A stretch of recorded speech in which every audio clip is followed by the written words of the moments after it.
After personally encountering the frustrating MW3 Steam launch error 0xC00005 and spending considerable time testing various fixes, I've identified several reliable methods that consistently resolve this issue, and I'm eager to share them with you right now.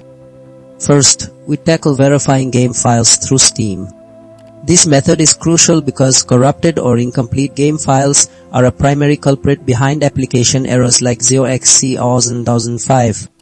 Steam's verification utility scans your local installation against the official server version, automatically repairing or replacing any damaged or missing data.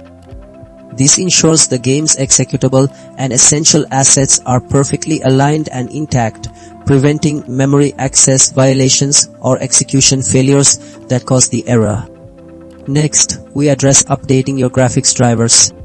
Outdated or faulty display drivers are a frequent source of system instability and game crashes. An old driver might lack specific optimizations for MW3 or contain bugs that conflict with Windows memory management, leading directly to the 0xC00005 error.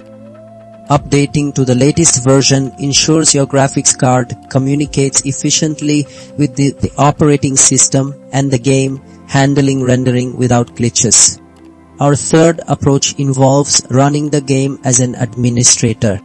This step is vital because MW3 may require elevated permissions to access specific system directories or registry keys. Without these permissions, the game can encounter access denied errors when attempting to load critical components, triggering the 0xC00005 crash. Running as administrator grants the necessary privileges, allowing the game to operate unimpeded. Finally, performing a clean boot of Windows is a powerful diagnostic and fix. This process starts your computer with only essential services and startup programs, effectively isolating MW3 from potential conflicts with third-party applications. Background software can sometimes interfere with game processes, hog resources, or cause memory leaks, all manifesting as the 0xC00005 error. A clean boot helps eliminate these external interferences, providing a stable environment for the game to launch successfully and helping you identify problematic software. These methods collectively target the most common underlying causes of this persistent MW3 launch problem, ensuring a smoother gaming experience.